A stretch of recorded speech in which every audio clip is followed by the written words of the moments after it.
Good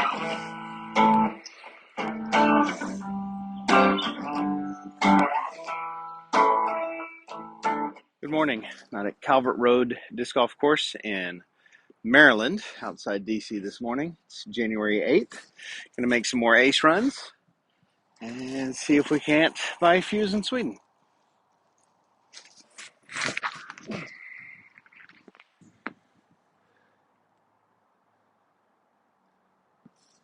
So this morning, I got to read more in Leviticus. It was a really sweet time. Leviticus gets a bad rap because, it's hard. It's hard to read, but people think of it as being dry and boring and full of rules and regulations, and it is full of rules and regulations. But all those rules and regulations point to Jesus. So part of the chapters I read this morning dealt with all the feast and festivals. And all of Israel's feast and festivals are intended to help them remember what God did in delivering them from Egypt. Leviticus also does a nice job of laying out God's definition of justice.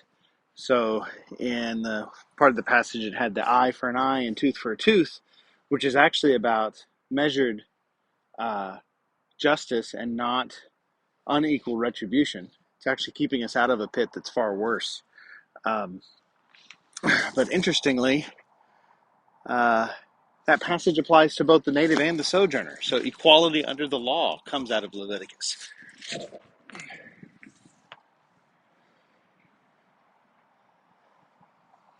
That felt good. Yet, even as it talks about equality under the law, the sojourner has different property value or property owning rights from the native, in that he doesn't have an inheritance in the land. So citizenship becomes an important issue out of Leviticus.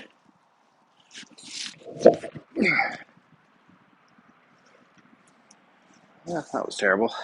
In Leviticus, God also promises to provide for his people, particularly when they take Sabbath rests and don't work the land for once a week or during the feast weeks or even once every 7 years. God promises to miraculously provide for them in all those situations. As much as Leviticus promises rest to God's people if they trust him and keep his Sabbaths, it also gives various escalating punishments if they continue in disobedience.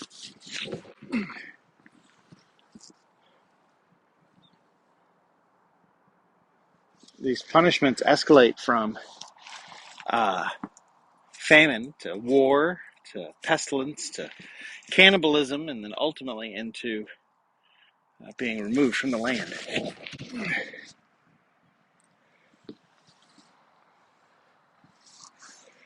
Not bad. Of course, we see in Israel's history where they failed to keep the covenant and all those curses came true. And the author of Hebrews tells us that they failed to enter that rest, but that in Jesus we're invited to enter into that rest. So read Leviticus. Learn about biblical justice and equity and equality before the law. Learn about God's good promises for provision.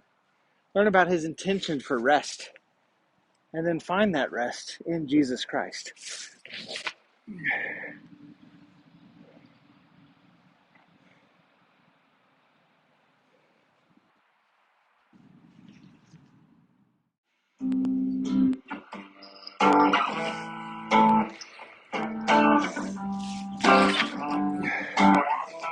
Now it turns.